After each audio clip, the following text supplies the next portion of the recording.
नमस्कार आप सभी को, स्वागत है आपका हमारे इस प्लेटफ़ॉर्म पर। उत्तर प्रदेश करंट अफ़ेयर्स की आज हम चर्चा करेंगे और ये जो करंट अफ़ेयर्स है, ये मई 2025 की है, ठीक है?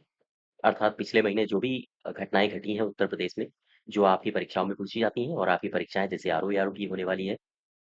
साथ ही साथ यूपी ट्रिपल एससी की कई सारी परीक्षाएँ लगी हुई हैं, जैसे जूनियर असिस्टेंट और भी सही कई सारी परीक्षाएँ हैं, या यूपी पीसीएस जो कि अक्टूबर में आपकी प्रस्तावित है। तो इन सभी परीक्षाओं में उत्तर प्रदेश की करंट अफ़ेयर्स आपसे पूछी जाती है और इस वीडियो में हम मई 2025 में जितनी भी घटनाएँ घटी हैं, उन सबको डिस्कस करेंगे। इसकी अगर आपको पीडीएफ चाहिए तो आप हमारे एप्लीकेशन में जाके वहाँ से डाउनलोड कर सकते हैं। ई-बुक का एक फ़ोल्डर बना हुआ है, तो आप वहीं से जाके इसको डाउनलोड कर सकते हो, ठीक है? कौन-कौन सी घटनाएँ हुई हैं और भी कई सारी घटनाएँ हैं, जैसे यूपी एग्रीज़, ये कार्यक्रम चलाया गया है, आईएआई प्रक्रिया उत्तर प्रदेश में। ये कैसा कार्यक्रम है? इसके अंतर्गत कौन-कौन से प्रावधान किए गए हैं? इनकी बातें करेंगे। लखनऊ में ब्रह्मोस मिसाइल यूनिट का लोकार्पण किया गया है। साथ ही साथ उत्तर प्रदेश में कुछ ग्रामीण बैंकें हैं, उनका आपस में विलय कर दिया गया है। और एक विस्टाडोम जंगल सफारी ट्रेन चलाई गई है प्रदेश में। और उत्तर प्रदेश में ही योग चैंपियनशिप, ये सारे के सारे कार्यक्रम हुए हैं। ठीक है? और भी कई सारी घटनाएँ हैं। आइए शुरुआत करते हैं।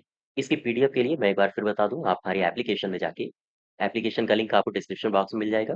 तो वहाँ से जाके आप इसको डाउनलोड करके और ई-बुक वाले फ़ोल्डर में जाके इसको डाउनलोड कर सकते हो, ठीक है? चलिए क्वेश्चन नंबर 1 से आ जाओ। पहले नंबर में कह रहा है कि हाल ही में उत्तर प्रदेश सरकार द्वारा शादी अनुदान योजना, इस योजना को ध्यान रखिएगा महत्वपूर्ण है। शादी अनुदान योजना के तहत कितनी राशि अनुदान स्वरूप देने की घोषणा की गई है? प्रति विवाह 40,000 रुपया, प्रति विवाह 50,000 रुपया या फिर प्रति विवाह 20,000 रुपया? आंसर होगा प्रति विवाह 20,000 रुपए। क्वेश्चन नंबर दूसरे में आ जाओ। कह रहा है कि निम्नलिखित कथनों पर विचार कीजिए और सही कथन बताइए।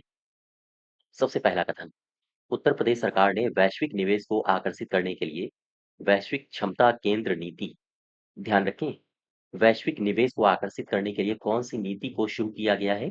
वैश्विक क्षमता केंद्र नीति, इसको मंजूरी दे दी गई है।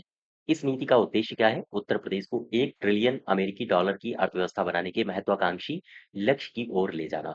इस नीति का उद्देश्य है उत्तर प्रदेश में स्थापित किए जा रहे जीसीसी, क्या है ये? वैश्विक क्षमता केंद्र में कृत्रिम बुद्धिमत्ता, मशीन लर्निंग, क्लाउड कंप्यूटिंग, साथ ही साथ cyber security, robotic process automation और इंजीनियरिंग, डिजाइन और डेवलपमेंट जैसे अत्याधुनिक डोमेन इसमें शामिल किए गए हैं। तो ये सारे के सारे कथन आपके सही हैं। इस नीति के अंतर्गत ये सारे के सारे कथन, यानी कि तीनों कथन आपके सही हैं। नेक्स्ट देखो क्वेश्चन नंबर तीसरा।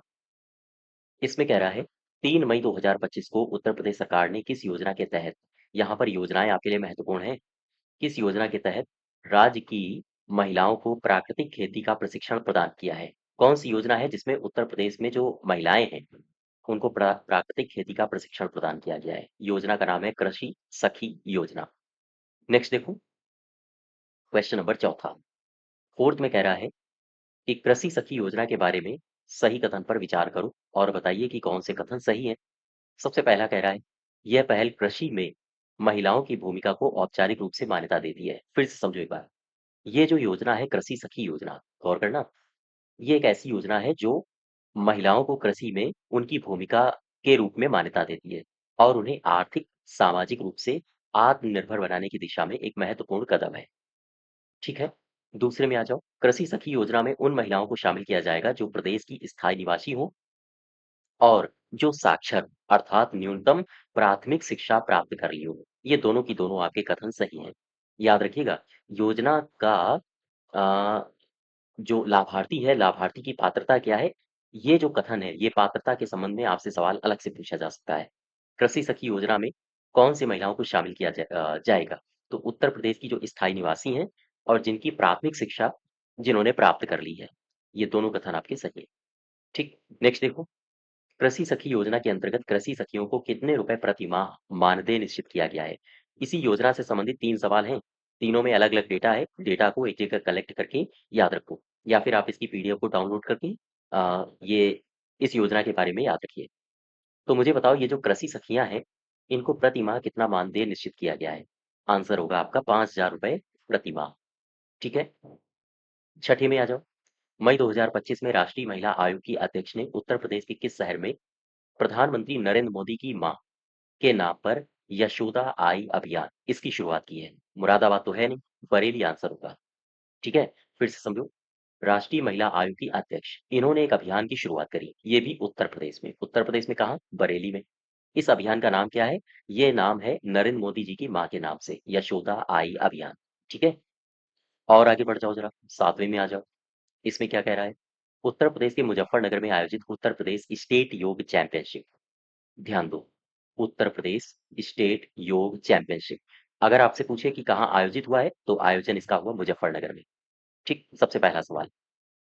अब आपसे कह रहा है कि इस चैंपियनशिप में किस जिले ने सबसे उत्कृष्ट प्रदर्शन किया है? सबसे शानदार प्रदर्शन किसने किया है? मुरादाबाद नहीं है, अयोध्या भी नहीं है, बरेली, ये है औरैया।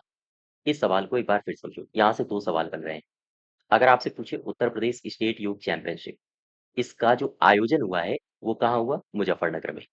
और कौन से जिले ने शानदार प्रदर्शन किया है? आप बताओगे औरैया।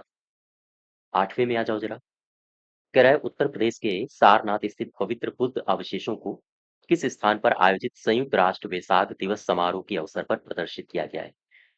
ये चूंकि हालांकि अंतर्राष्ट्रीय करंट अफेयर्स में भी आएगा, लेकिन उत्तर प्रदेश अ, में सारनाथ स्थित बुद्ध के पवित्र अवशेषों की बात की गई है, तो उत्तर प्रदेश करंट अफेयर से भी ये संबंधित है।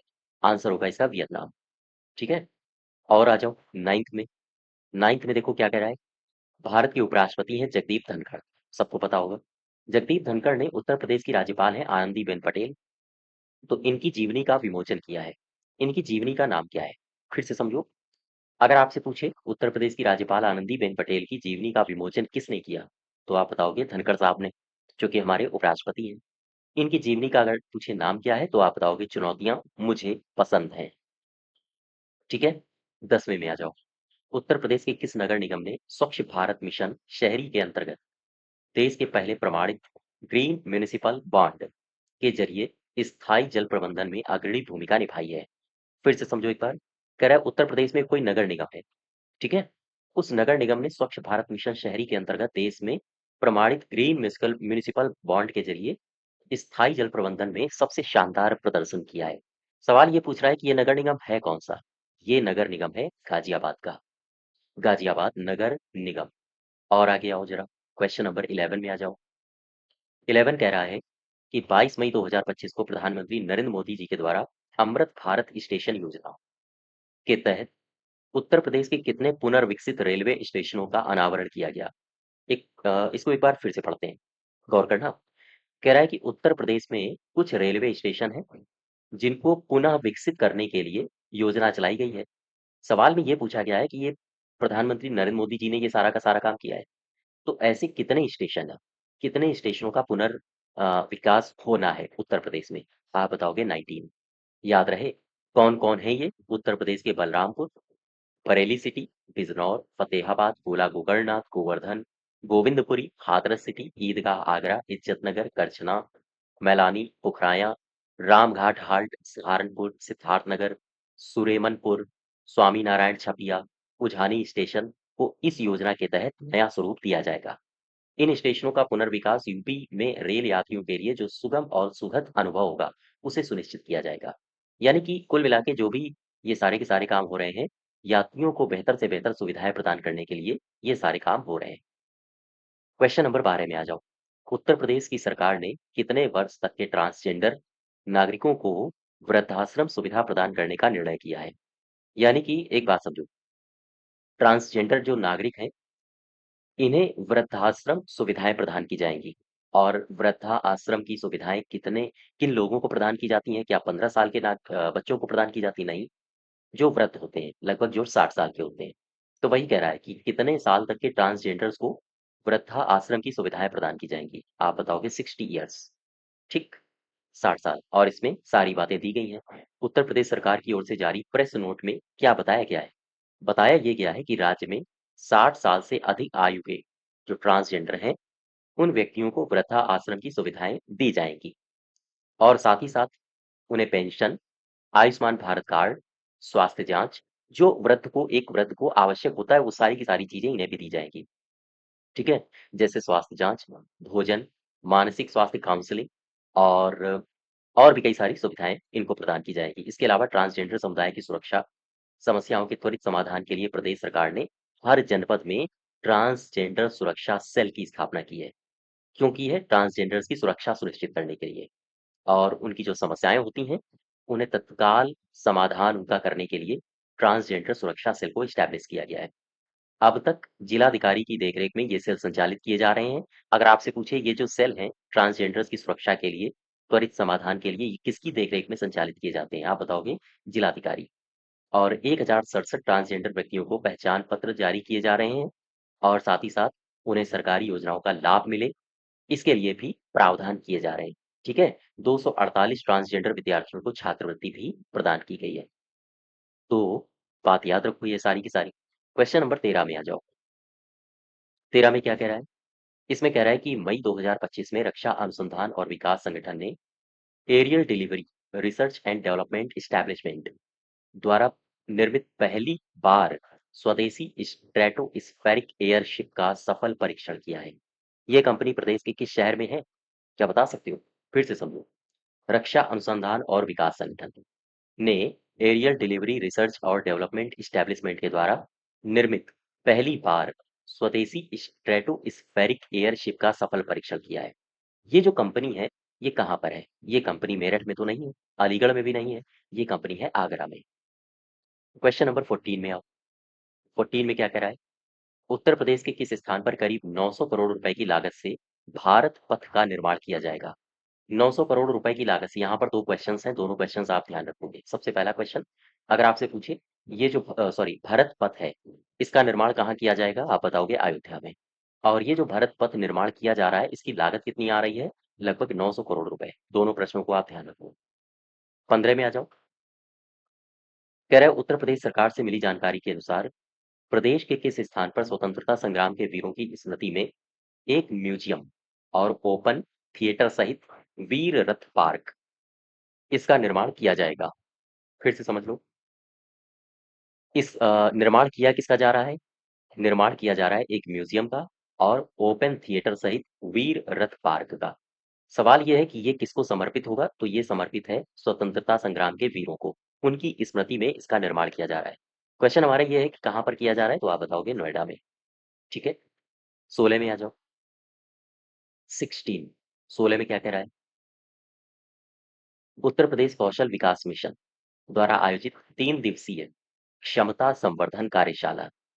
ध्यान दें, क्षमता संवर्धन कार्यशाला का आयोजन कितने दिवस के लिए किया गया? आप बताओगे 3 दिवसीय। इसका अभी समापन हो गया पिछले महीने। तो सवाल ये पूछ रहा है कि इस कार्यशाला का आयोजन कहाँ किया गया? आंसर बताओ। आगरा तो होगा नहीं, लखनऊ होगा। इसका जो आयोजन किया गया था, वो लखनऊ में किया गया। अब यहाँ पर देखो, कुछ बातें हैं जो आप याद रखो। उत्तर प्रदेश कौशल विकास मिशन की क्षमता संवर्धन कार्यशाला का समापन हो चुका है, जो कि लखनऊ में हुआ था। राष्ट्रीय शिक्षा नीति के तहत 2025 तक 50% छात्रों को व्यावसायिक शिक्षा से जोड़ने का लक्ष्य है इसमें। नेशनल क्रेडिट फ्रेमवर्क शिक्षा को एकीकृत करेगा। मिशन अब नए पाठ्यक्रम डिजाइन कर सकेगा और साथ ही साथ प्रशिक्षण की गुणवत्ता में भी सुधार किया जाएगा। तो ये जो कार्यशाला का आयोजन हुआ था, उसके ये टारगेट्स हैं। ये जो नीचे लिखे हुए हैं, शिक्षा की गुणवत्ता में सुधार किया जाएगा, पाठ्यक्रम डिजाइन नए किए जाएंगे, साथ ही साथ नेशनल क्रेडिट फ्रेमवर्क शिक्षा को एकीकृत करेगा। ये सारे के सारे लक्ष्य साधे जाएंगे। ठीक है? क्वेश्चन नंबर 17 में आओ। कह रहा है अप्रैल 2025 में प्रदेश सरकार ने दिसंबर 2025 तक आर्टिफिशियल इंटेलिजेंस प्रशिक्षण पूरा करने का लक्ष्य रखा है। गौर करना, अप्रैल 2025 में सरकार ने लक्ष्य रखा है कि वो दिसंबर 2025 तक आर्टिफिशियल इंटेलिजेंस का प्रशिक्षण पूरा करेगा अपने उत्तर प्रदेश में। सवाल ये है कि इस लक्ष्य के अंतर्गत कितनी संख्या में लोगों को प्रशिक्षित किया जाएगा? उनकी संख्या बताओ। यही तो पूछ रहा है। फिर से समझ लो एक बार इसको। क्या कह रहा है? गौर करना, सवाल में ये कहा गया है कि उत्तर प्रदेश सरकार ने टारगेट किया है कि वो आर्टिफिशियल इंटेलिजेंस में लोगों को प्रशिक्षण देगा। कब तक? दिसंबर 2025 तक। सवाल ये है कि सरकार ने कितने लोगों को लक्षित किया है कि हम इतने लोगों को प्रशिक्षित कर देंगे। ये है 10 लाख। याद रखिए। क्वेश्चन नंबर 18 में आ जाओ।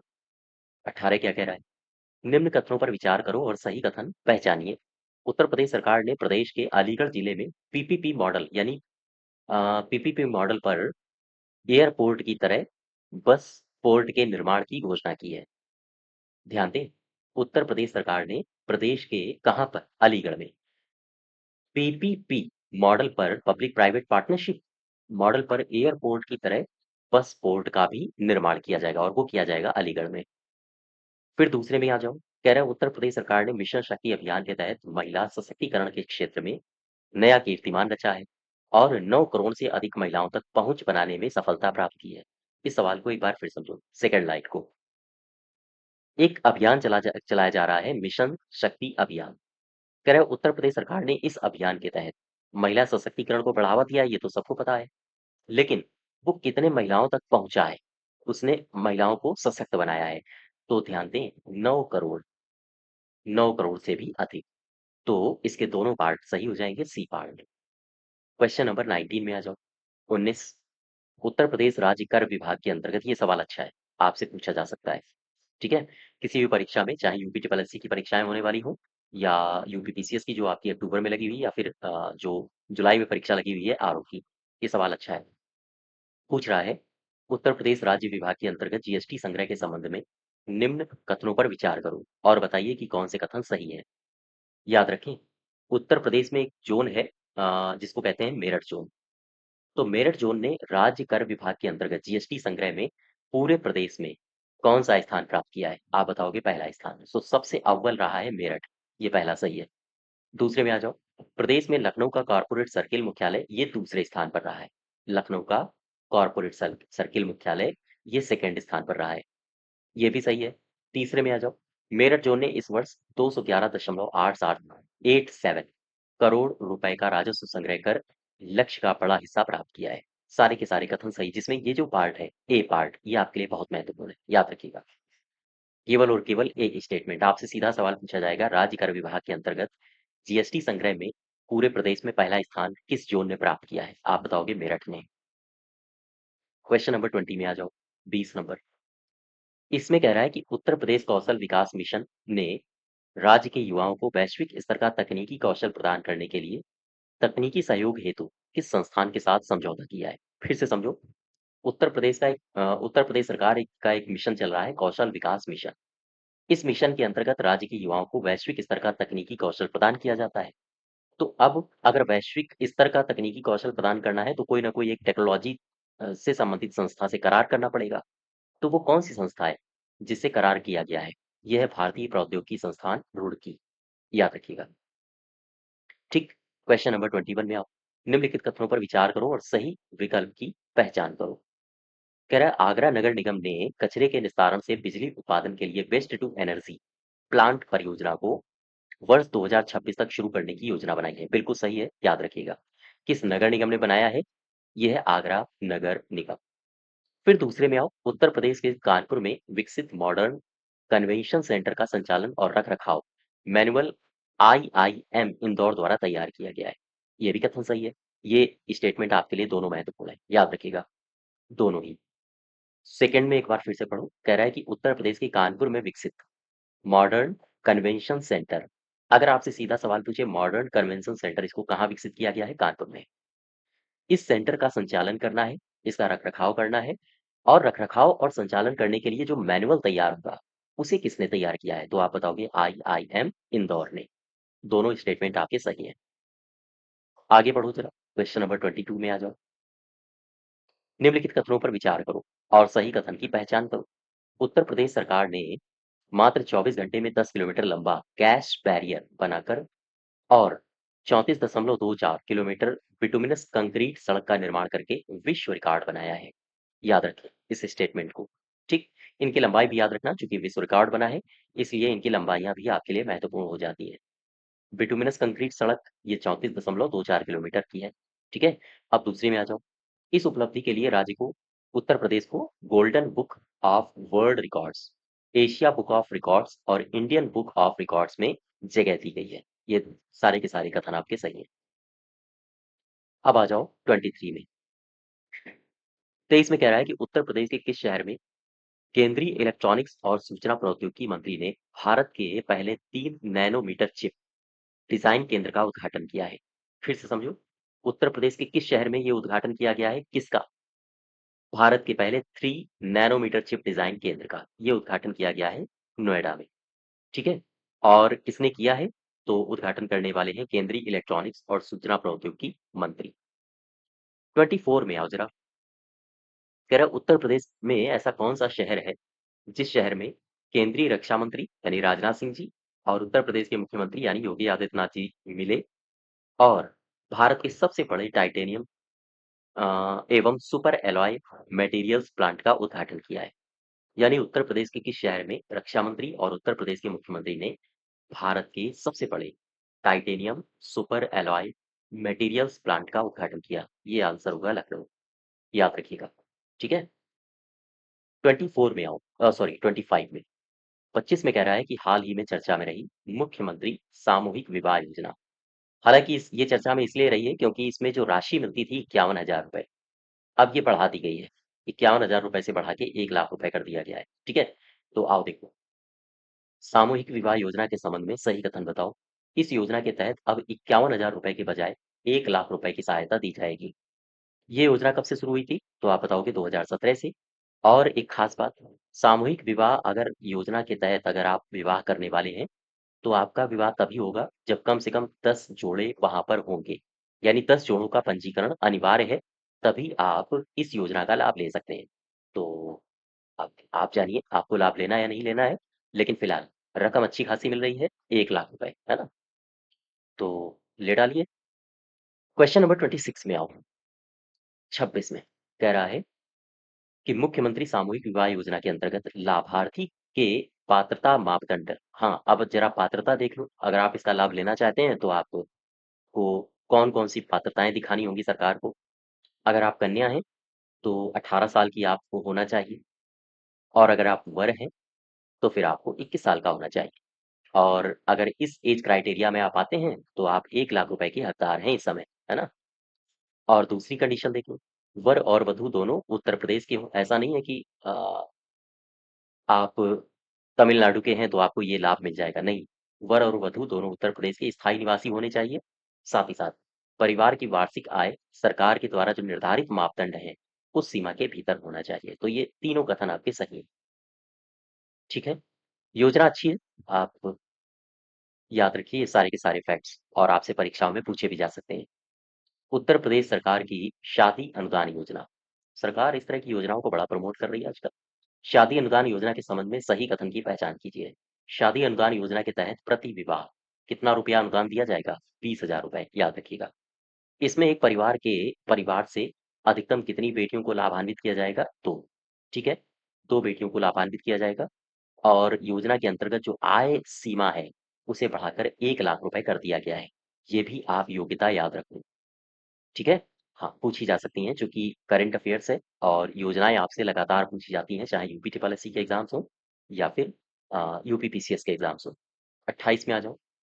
उत्तर प्रदेश में देश की पहली नाइट लैंडिंग हवाई पट्टी के संबंध में सही कथनों को पहचानिए। उत्तर प्रदेश के गंगा एक्सप्रेसवे पर 3.5 किलोमीटर लंबी हवाई पट्टी का उद्घाटन किया गया है। क्या ये सही है? हाँ, बिल्कुल सही है। 3.5 किलोमीटर, याद रखिएगा उत्तर प्रदेश के गंगा एक्सप्रेसवे पर 3.5 किलोमीटर लंबी हवाई पट्टी का उद्घाटन किया गया। शाहजहांपुर जनपद के गंगा एक्सप्रेसवे पर निर्मित यह पट्टी सामरिक और रणनीतिक दृष्टिकोण से महत्वपूर्ण भी है। तो सारे के सारे कथन सही है। 29 में आ जाओ। 29 क्या कह रहा है? उत्तर प्रदेश चमड़ा एवं फुटवियर नीति 2025 ये अभी बनाई गई है सरकार के द्वारा, याद रखिएगा। कह रहा है कि इस नीति के अंतर्गत सही कथन को पहचानो। 24 अप्रैल 2025 को उत्तर प्रदेश सरकार ने चमड़ा और फुटवियर नीति 2025 का मसौदा तैयार कर दिया है। बिल्कुल सही है, डेट याद रखना। इस नीति का उद्देश्य क्या है? निर्यात को बढ़ावा देना और वैश्विक बाजारों में उत्तर प्रदेश के उत्पादों की उपस्थिति मजबूत करना। दोनों कथन आपके सही है। ठीक है? अब आ जाओ 30 में। उत्तर प्रदेश चमड़ा एवं फुटवियर नीति 2025, गौर करो। इस नीति के अंतर्गत कौन सा ऐसा शहर है जिसे रणनीतिक केंद्र के रूप में चुना गया है? याद रखें, अगर आपसे पूछे इस नीति के अंतर्गत रणनीतिक केंद्र किसे चुना गया है, कौन से शहर को चुना गया है, आप बताओगे कानपुर को। ठीक है? अब आ जाओ 31 में। कह रहा है हाल ही में उत्तर प्रदेश सरकार ने प्रदेश के किन क्षेत्रीय ग्रामीण बैंकों का एकीकरण करके एक नए बैंक उत्तर प्रदेश ग्रामीण बैंक का गठन किया है? ध्यान दें, उत्तर प्रदेश ग्रामीण बैंक में विलय किया गया है आर्यावर्त का, प्रथमा का और bank of Baroda UP bank का। इन तीनों का विलय किया गया है। अब आ जाओ 32 में, 32 में। वही नीति है जो मैं पीछे डिस्कस कर चुका हूं, उत्तर प्रदेश चमड़ा एवं फुटवियर नीति 2025। इसके अंतर्गत राज्य सरकार ने निजी निवेश को प्रोत्साहित करने के लिए कौन से आकर्षक प्रावधान किए हैं? बताइए जरा। पूंजीगत सब्सिडी और 100% स्टाम्प छूट जैसे प्रोत्साहन किए गए हैं। सभी औद्योगिक पार्कों को 5 वर्षों के भीतर विकसित करना अनिवार्य किया गया है और प्रत्येक औद्योगिक इकाई में 150 से लेकर 200 करोड़ रुपए तक का न्यूनतम निवेश करना आवश्यक कर दिया गया। ये सारे के सारे कथन आपके सही हैं। ठीक है। क्वेश्चन नंबर 33 में आ जाओ, 33 में। करें कोल इंडिया लिमिटेड और यूपीआरबी यूएनएल समझौते के संबंध में सही कथन की पहचान करो। कोल इंडिया लिमिटेड और उत्तर प्रदेश राज्य विद्युत उत्पादन निगम लिमिटेड ने प्रदेश में सौर ऊर्जा परियोजना स्थापित करने के लिए समझौता ज्ञापन पर हस्ताक्षर किए। याद रखो, इन दोनों ने जो हस्ताक्षर किए हैं ये किसके लिए किए हैं? ये किए हैं सौर ऊर्जा परियोजना को स्थापित करने के लिए। ठीक, कोर पॉइंट पकड़ो इस प्रश्न में या किसी भी लाइन में कोर पॉइंट पकड़ा को। अच्छा, अब आगे आ जाओ। इस समझौते का उद्देश्य क्या है? तो उद्देश्य है उत्तर प्रदेश के भीतर 500 मेगावाट क्षमता की सौर ऊर्जा परियोजना स्टैब्लिश करना। ठीक है, दोनों कथन आपके सही हैं। 34 में आओ जरा, 34 में क्या कह रहा है? कह रहा है कि ये कथन दिए हैं तो इन पर विचार करो और बताओ कि सही कथन कौन सा है। उत्तर प्रदेश सरकार ने ट्रांसजेंडर नागरिकों को राष्ट्रीय खाद्य सुरक्षा अधिनियम के तहत राशन कार्ड जारी करने के लिए विशेष अभियान शुरू किया है। क्या ऐसा है? हाँ है, सही है। विशेष अभियान शुरू किया है ट्रांसजेंडर्स के लिए राशन कार्ड जारी करना। इस अभियान का उद्देश्य क्या है? तो जाहिर सी बात है, जो ट्रांसजेंडर समुदाय है उन्हें खाद्य सुरक्षा प्रदान करना, सामाजिक समावेशन को बढ़ावा देना और उन्हें सरकारी योजनाओं से जो लाभ मिल रहा है उन्हें लाभान्वित करना। ऐसा ना हो कि कोई भी ट्रांसजेंडर उसे सरकारी योजना का लाभ ना मिले, तो उन्हें सरकारी योजनाओं का लाभ देना, इसका भी लक्ष्य है। तो एक और दो दोनों सही हो जाएंगे, उपयुक्त दोनों। अब आ जाओ 35 में, 35 नंबर में। 35 में कह रहा है कि हाल ही में उत्तर प्रदेश में शुरू किए गए यूपी एग्रीज, ये कार्यक्रम है, इन्हें याद रखना, सवाल पूछे जा सकते हैं यहाँ से। यूपी एग्रीज कार्यक्रम के संबंध में सही कथन की पहचान करो। उत्तर प्रदेश के मुख्यमंत्री हैं योगी आदित्यनाथ। इनके द्वारा विश्व बैंक के अध्यक्ष की उपस्थिति में लखनऊ में यूपी एग्रीज और एआई प्रज्ञा जैसे कार्यक्रमों का शुभारंभ किया गया। याद रखिएगा, विश्व बैंक के सहयोग से, अर्थात विश्व बैंक की अध्यक्ष की उपस्थिति में। अच्छा, ये जो कार्यक्रम है, ये कार्यक्रम इसमें किन जिलों को लाभान्वित किया जा रहा है? तो आप देखिए यहाँ पे सेकंड स्टेटमेंट में, यह कार्यक्रम प्रदेश के पूर्वांचल और बुंदेलखंड क्षेत्र के 28 जिलों में क्रियान्वित किया जा रहा है। ठीक है, याद रखो। अब आ जाओ 36 में। 36 में क्या कह रहा है? यूपी एग्रीज कार्यक्रम के बारे में सही कथन की पहचान करो। इस परियोजना की कुल लागत कितनी है? 3900 करोड़ रुपए। याद रखें। और इसमें विश्व बैंक की तरफ से 2737 करोड़ रुपए का ऋण दिया जाएगा, जबकि उत्तर प्रदेश सरकार की तरफ से लगभग 1166 करोड़ रुपए का आंशिक अंशदान उत्तर प्रदेश की सरकार करेगी। ठीक है, ठीक है, यहाँ तक समझ गए? यानी कि इसमें लिखा है विश्व बैंक 2737 करोड़ रुपए और कुल लागत है 3900। देखो एक बात समझो, अगर हम 3900 यहाँ लिखें, 2737 वर्ल्ड बैंक की तरफ से सहायता मिल रहा है और राज्य सरकार की तरफ से 1166 7613 639 10 718 19 213 यानी 3903, लगभग लगभग हम कह सकते हैं कि 3900 करोड़ रुपए इसमें लगे हैं। ठीक है, तो ये भी सही है। और दूसरे में आओ जरा। इस कार्यक्रम के माध्यम से 10 लाख किसान लाभान्वित होंगे। इसमें 30% महिलाएं शामिल हैं। यानी यूपी एग्रीज कार्यक्रम जो है उसमें लगभग 10 लाख किसानों को टारगेट किया जा रहा है, इनको लाभान्वित किया जा रहा है और जिसमें 30% महिलाएं भी शामिल होंगी। तो ये दोनों के दोनों कथन आपके सही हो जाएंगे। 37 में आ जाओ। एआई प्रज्ञा कार्यक्रम, एआई प्रज्ञा कार्यक्रम, इस कार्यक्रम के बारे में बताओ कौन से कथन सही है? उत्तर प्रदेश को कृत्रिम बुद्धिमत्ता और डिजिटल तकनीकों के क्षेत्र में अग्रणी बनाने की दिशा में एक उल्लेखनीय ये पहल है। ठीक है, बिल्कुल सही है। इस कार्यक्रम के अंतर्गत कितने युवाओं को लाभान्वित किया जाएगा? तो आप बताओगे। ये लक्ष्य याद रखना, 10 लाख, लगभग 10 लाख युवाओं को AI, machine learning, data analytics और साइबर सुरक्षा जैसी नवीनतम तकनीकों में प्रशिक्षण और प्रमाण पत्र प्रदान किए जाएंगे। ये दोनों कथन आपके सही है। अब आ जाओ 38 में, 38 में। कह रहा है उत्तर प्रदेश में ब्रह्मोस मिसाइल यूनिट के उद्घाटन के संबंध में सही कथन की पहचान करो। केंद्रीय रक्षा मंत्री हैं राजनाथ सिंह। इन्होंने लखनऊ में ब्रह्मोस सुपरसोनिक क्रूज मिसाइल उत्पादन यूनिट का वर्चुअल उद्घाटन किया। यानी कि ये आए नहीं थे, वर्चुअली इन्होंने उद्घाटन किया था। और ये कहाँ पर हुआ है? इस लोकेशन को याद रखना, लखनऊ। ये यूनिट के संबंध में कुछ बातें दी गई हैं। यह यूनिट 300 करोड़ रुपए की लागत से उत्तर प्रदेश रक्षा औद्योगिक गलियारे के अंतर्गत विकसित की जाएगी। दोनों कथन आपके सही हैं। तीसरे में आ जाओ। यह परियोजना डीआरडीओ और रूस की एक कंपनी है एनपीओएम के मध्य एक संयुक्त उपक्रम है। हाँ, ये भी सही है। इस परियोजना में अगर आपसे पूछे भारत की हिस्सेदारी कितनी है, तो 50% से ज्यादा, 50.5 यानी 50.5%। तो फिर रूस की कितनी बची? क्योंकि आपको पता होगा ये जो ब्रह्मोस मिसाइल है, अ, ब्रह्मोस में ब्रह्मपुत्रा और रसिया की नदी है मोस्कावा, तो इन दोनों के नाम से ही ब्रह्मोस नाम पड़ा है। तो भारत और रूस का ये ज्वाइंट वेंचर है और इसमें भारत की हिस्सेदारी 50.5% है और रूस की है 49.5%। तो ये चार के चारों कथन आपके सही। याद रखिएगा, आपको इस स्टेटमेंट पे ज्यादा फोकस करना है कि ये जो यूनिट है, ब्रह्मोस सुपरसोनिक क्रूज मिसाइल उत्पादन यूनिट, ये उद्घाटित करी गई है लखनऊ में। इस लोकेशन को याद रखना। ठीक। बाकी सारी बातें आपने पढ़ रखी होंगी कि ब्रह्मोस किसका किसका ज्वाइंट वेंचर है वगैरह। हाल ही में चर्चा में रही, 39 नंबर में आओ। हाल ही में चर्चा में रही एक जनपद एक उत्पाद योजना, इसके अंतर्गत कौन सा कथन सही है? पहचानो। मई 2025 में प्रदेश सरकार द्वारा एक जनपद एक योजना के तहत 12 नए उत्पादों को शामिल किया गया। ठीक है, 12। और इस योजना को 24 जनवरी 2018 को शुरू किया गया था। ये जो ओडीओपी है, वन डिस्ट्रिक्ट वन प्रोडक्ट योजना, 24 जनवरी 2018 को इसको शुरू किया गया था। बिल्कुल, ये भी सही है, ये भी सही है। इस योजना में पहले 62 उत्पादों को शामिल किया गया था, फिर इसके बाद इनकी संख्या बढ़ा के लगभग 74 कर दी गई है। तो ये भी सही है। सारे के सारे कथन आपके सही। नेक्स्ट देखो 40। 16 मई 2025 को सामाजिक न्याय आधिकारिता मंत्रालय द्वारा उत्तर प्रदेश के किस जनपद में राष्ट्रीय मशीनीकृत स्वच्छता पारिस्थितिकी तंत्र कार्य योजना पर केंद्रित एक कार्यक्रम आयोजित किया गया है? फिर से समझो। सामाजिक न्याय आधिकारिता मंत्रालय, इसके द्वारा उत्तर प्रदेश में कहा राष्ट्रीय मशीनीकृत स्वच्छता पारिस्थितिकी तंत्र कार्य योजना केंद्रित एक कार्यक्रम आयोजित किया गया है? आंसर होगा बरेली।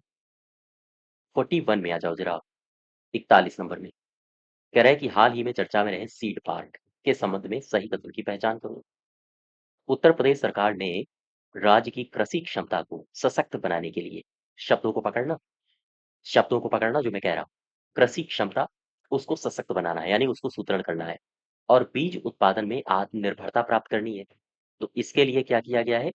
इस दिशा में ऐतिहासिक पहल को शुरू किया गया है और उसके लिए 5 अत्याधुनिक सीड पार्क स्थापित करने के प्रस्ताव को मंजूरी दी गई है। इस लाइन को एक बार फिर पढ़ो और देखो। कह रहा है, ध्यान देना, उत्तर प्रदेश सरकार की योजना है कि वो उत्तर प्रदेश में कृषि क्षमता को सशक्त बनाए, बीज उत्पादन में आत्मनिर्भरता प्राप्त करे। तो इस दिशा के लिए चूंकि अब ये काम करने पड़ेंगे तो उसे कुछ ना कुछ ऐतिहासिक कदम उठाने पड़ेंगे। तो इस दिशा में ऐतिहासिक पहल करते हुए अत्याधुनिक सीड पार्क स्थापित करने के प्रस्ताव को मंजूरी दी है। कितने? 5। ठीक, 5। पहला सही है। दूसरे में आ जाओ। ये पार्क 5 कृषि जलवायु प्रदेशों, कौन-कौन से? पश्चिमी, तराई, मध्य, बुंदेलखंड और पूर्वी में स्थापित किए जाएँगे। ये भी कथन सही है। दोनों में याद रखना, दोनों स्टेटमेंट्स। कितने कृषि जलवायु क्षेत्रों में ये स्थापित किए जाएँगे? 5। इस योजना को किसके नाम के लिए समर्पित किया गया है? अर्थात ये जो सीड पार्क योजना है, ये किसके लिए समर्पित है? किस महापुरुष के नाम पर इसको शुरू किया गया है?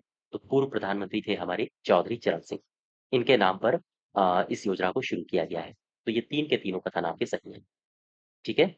और आगे बढ़ो जरा, 42 में आ जाओ। इसमें कह रहा है उत्तर प्रदेश में सीड पार्क के संबंध में सही कथन की पहचान करो। प्रदेश में पहला सीड पार्क ये कहाँ एस्टैब्लिश हो रहा है? लखनऊ के अटारी में लगभग 130.63 एकड़ भूमि पर कितने रुपए से? 266.70 करोड़ रुपए की लागत से बनेगा। ठीक, हालांकि ये भूमि का जो क्षेत्रफल है और रुपए का आवंटन है इतना महत्वपूर्ण नहीं है जितना ये लोकेशन है। पहला सीड पार्क कहाँ बनेगा? तो आप बताओगे लखनऊ में। दूसरे में आ जाओ। इसके अंतर्गत बीज व्यवसायियों को जमीन 30 वर्षों के लीज पर दी जाएगी जिसे आगे 90 वर्षों तक बढ़ाया जा सकता है। फिर आगे बढ़ो। प्रत्येक सीड पार्क से लगभग 1200 प्रत्यक्ष और 3000 अप्रत्यक्ष रोजगार सृजित होंगे। सारे के सारे कथन सही हैं। ठीक है? और आगे बढ़ो जरा, 43 में आ जाओ। कह रहा है कि हाल ही में चर्चा में रहे पंचायत भवन उत्सव, इसके संबंध में सही कथन बताओ। उत्तर प्रदेश सरकार द्वारा प्रदेश के 71 ग्रामीण विधानसभा क्षेत्र में पंचायत भवन उत्सव की स्थापना को मंजूरी दे दी गई है। ये क्षेत्र याद रखना, 71 ग्रामीण विधानसभा क्षेत्र, यहाँ पर पंचायत भवन उत्सव या पंचायत उत्सव भवन को की स्थापना को मंजूरी दी गई है। दूसरे में आओ, इन भवन का उद्देश्य क्या है? भवन का उद्देश्य है जो सांस्कृतिक जीवन को बुनियादी सुविधाओं से जोड़ना और उसे सशक्त बनाना। ठीक, ये दोनों के दोनों कथन आपके सही है। अच्छा, अब और जरा आगे बढ़ो और 44 में आओ। ये जो पंचायत उत्सव भवन है, ये बनाया जा रहा है। इसके निर्माण की योजना सरकार ने शुरू करी है, जिसके बारे में अभी हमने पढ़ा था। तो ये जब भवन बनेगा, तो इसकी विशेषताएं क्या होंगी? उसी के संबंध में आपसे सवाल पूछा है कि कौन सी विशेषताएं हैं? आओ जरा पढ़ो। राज्य सरकार ने इस परियोजना के प्रथम चरण के लिए 100 करोड़ रुपए का बजट स्वीकृत किया है। याद रखिए, इससे प्रत्येक पंचायत उत्सव भवन पर लगभग लगभग 1.41 करोड़ रुपए व्यय किए जाएंगे। ठीक, पहला सही है। ध्यान रखना, प्रत्येक भवन पर कितना खर्च होगा? 1.41 करोड़। और लगभग वैसे कितना खर्च होगा? लगभग 100 करोड़ रुपए। आगे कह रहा है इन भवनों के लिए यदि कोई नागरिक मातृभूमि योजना के तहत, आपको पता होगा मातृभूमि योजनाएं चल रही है सरकार की, जिसमें 60:40 का रेशियो रहता है, 60:40 का, कि अगर कोई व्यक्ति अपने ही गांव में अपने ही पूर्वजों के नाम से मान लीजिए कोई विवाह स्थल बनवाना चाहे और सामुदायिक शौचालय बनवाना चाहे, या फिर और भी कई सारे शिलापट्ट बनवाना चाहे, और भी कई सारे निर्माण निर्माण संबंधी काम होते हैं। अगर वो करवाना चाहे तो इस रेशियो में वो पैसे इन्वेस्ट कर सकता है। ठीक है? तो इसी योजना को कहा गया है मातृभूमि योजना। तो वही बात कही गई है कि अगर पंचायत उत्सव भवन बनाने हैं, तो इन भवनों के लिए अगर कोई नागरिक मातृभूमि योजना के तहत भूमि दान करता है, तो उस पर भी निर्माण किया जाएगा। सही है। भूमि चयन की प्रक्रिया किसकी अध्यक्षता में होगी? जिलाधिकारी की अध्यक्षता में होगी। इसकी अध्यक्षता में एक समिति बनेगी जो कि 7 सदस्यीय होगी, और फिर यही समिति भूमि चयन करेगी। तो तीन के तीनों कथन आपके सही है। 45 में आ जाओ। क्या कह रहा है? कह रहा है भारत की पहली विस्टाडोम जंगल सफारी ट्रेन, इसके संबंध में सही कथन की पहचान करो। भारतीय रेलवे और उत्तर प्रदेश सरकार के बीच भारत की पहली विस्टाडोम जंगल सफारी ट्रेन की शुरुआत हुई। किसके किसके बीच में शुरुआत हुई है? या हम कहें किसने किसने शुरुआत करी है, तो भारतीय रेल ने और प्रदेश सरकार ने। इन दोनों के नाम याद रखना। दूसरे में आओ, ये ट्रेन कहाँ चलेगी? तो ट्रेन चलेगी कतरनिया घाट में। कतरनिया घाट, कतरनिया घाट। ठीक, कतरनिया घाट वन्य जीव अभयारण्य को दुधवा टाइगर रिजर्व से जोड़ेगी। दोनों कथन आपके सही है। अब आ जाओ 46 में। 46 में क्या कह रहा है? निम्नलिखित में से सही विकल्प का चयन कीजिए। पढ़ो जरा। प्रदेश के मुख्यमंत्री हैं योगी आदित्यनाथ। इन्होंने दिव्यांगजन सशक्तिकरण विभाग की समीक्षा बैठक में निर्देश दिए हैं कि प्रदेश के सभी 18 मंडल मुख्यालयों पर दिव्यांग पुनर्वास केंद्र स्टैब्लिश किए जाएंगे। बिल्कुल सही है। उत्तर प्रदेश सरकार ने वर्ष 2027 तक बाल श्रम को पूरी तरह समाप्त करने के लक्ष्य के साथ व्यापक राज्यव्यापी अभियान की शुरुआत करी है। ये दोनों कथन सही है। इसमें एक बात याद रखना, इस स्टेटमेंट को पढ़ो। कह रहा है कि वर्ष 2027 तक क्या करना है? बाल श्रम को पूरी तरह समाप्त करना है। तो सरकार का टारगेट बाल श्रम को पूरी तरह समाप्त करना किस वर्ष तक है? ये है 2027 तक। ठीक है? तो ये 46 नंबर क्वेश्चन का उत्तर हो जाएगा उपर्युक्त दोनों। ठीक है? तो ये हमारी मई 2025 की करंट अफेयर्स है, जो कि उत्तर प्रदेश में घटित सभी घटनाओं का इसमें जिक्र किया गया है। इसकी पीडीएफ के लिए एक बार मैं आपसे फिर कह दूं कि आप हमारे एप्लीकेशन में आइए, अपने आप को रजिस्टर करिए, और फिर वहाँ से ई बुक वाले सेगमेंट में जाके उस इस फ़ोल्डर में जाके ई बुक्स और नोट्स एक फ़ोल्डर बना हुआ है। यहाँ से जाके आप इसकी पीडीएफ को डाउनलोड कर सकते हैं। सारी की सारी करंट अफ़ेयर्स की पीडीएफ वहीं पर पड़ी हुई है। 2024 की उत्तर प्रदेश की करंट अफ़ेयर्स की पीडीएफ मिल जाएँगी आपको। 2025 की उत्तर प्रदेश की करंट अफ़ेयर्स आपको मिल जाएँगी सभी पीडीएफ। ठीक है? तो आप यहाँ से डाउनलोड कर सकते हो। धन्यवाद।